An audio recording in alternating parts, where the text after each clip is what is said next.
Hello friends, welcome to நறுமணம் channel. இன்றைக்கி நம்ம சேனலில் பீர்க்கங்காய் மசாலா எப்படி செய்கிறதுன்னு பார்க்கலாம். ஆரம்பிச்சிடலாமா ஃப்ரெண்ட்ஸ்?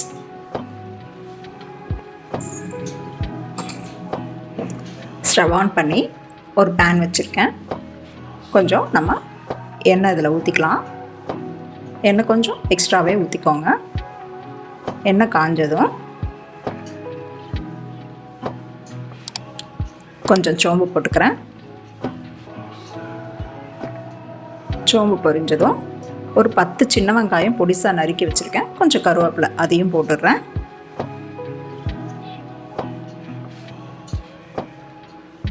கொஞ்சம் இஞ்சி பூண்டு, சும்மா கொஞ்சோண்டு ஒரு சின்ன துண்டு இஞ்சி, ஒரு 2 பல்லு பூண்டு தட்டி அதையும் சேர்த்து வெங்காயம் கருவேப்பிலை எல்லாம் சேர்த்து நல்லா வதக்கிடலாம். பீர்க்கங்காய்க்கு மசாலா செய்யணுங்க. அந்த மசாலாவுக்கு தேவையான சாமான் இப்போ போடுறேன்.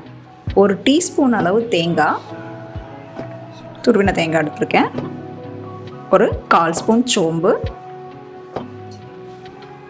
1/4 ஸ்பூன் மிளகு, 2 குண்டு மிளகாய், வரமிளகாய் வேணுனாலும் சேர்த்துக்கலாம். ஒரு சின்ன துண்டு பட்டை, சும்மா இத்தினோண்டு உரைச்சி எடுத்து போட்டால் போதும். இதை நம்ம மிக்சியில் நல்லா நைஸாக தண்ணி ஊற்றி அரைச்சி எடுத்துடலாம். இங்கே வெங்காயம் நல்லா வதங்கிருச்சு. 2 பீர்க்கங்காய் தாங்க எடுத்திருக்கேன், மீடியம் சைஸ்.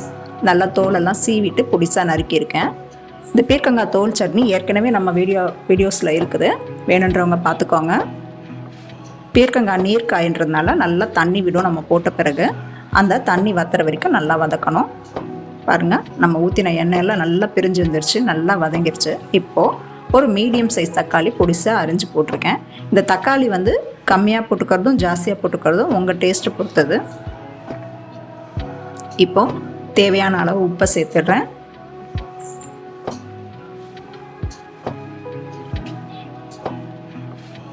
போட்டிருக்க தக்காளி பீர்க்கங்காய் எல்லாத்தையும் சேர்த்து நல்லா கலந்து வதக்கி விடலாம்.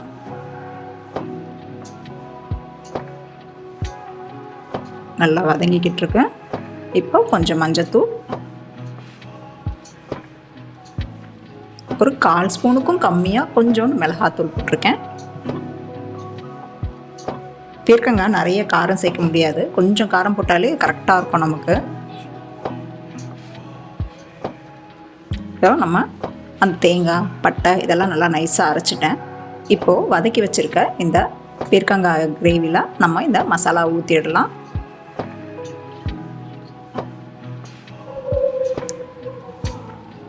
கொஞ்சம் கழுவியும் அந்த தண்ணியை ஊற்றிட்டு நல்லா எண்ணெய் பிரிஞ்சு வர அளவுக்கு நம்ம இதை வேக வச்சு எடுத்துடலாங்க.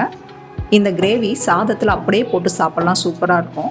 இல்லை நம்ம தொட்டுட்டு சாப்பிட்னாலும் சாப்பிட்லாம், டிஃப்ரெண்ட்டாகவும் இருக்கும். மைல்டு மசாலா வாசனையோட.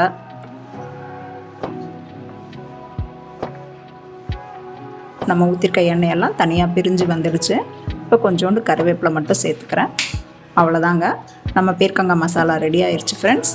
நீங்களும் ட்ரை பண்ணி பாருங்கள். ட்ரை பண்ணி பார்த்துட்டு பிடிச்சிருந்தா லைக் பண்ணுங்கள், கமெண்ட் பண்ணுங்கள், ஷேர் பண்ணுங்கள். மறக்காமல் எங்கள் நறுமணம் சேனலுக்கு சப்ஸ்கிரைப் பண்ணுங்கள்.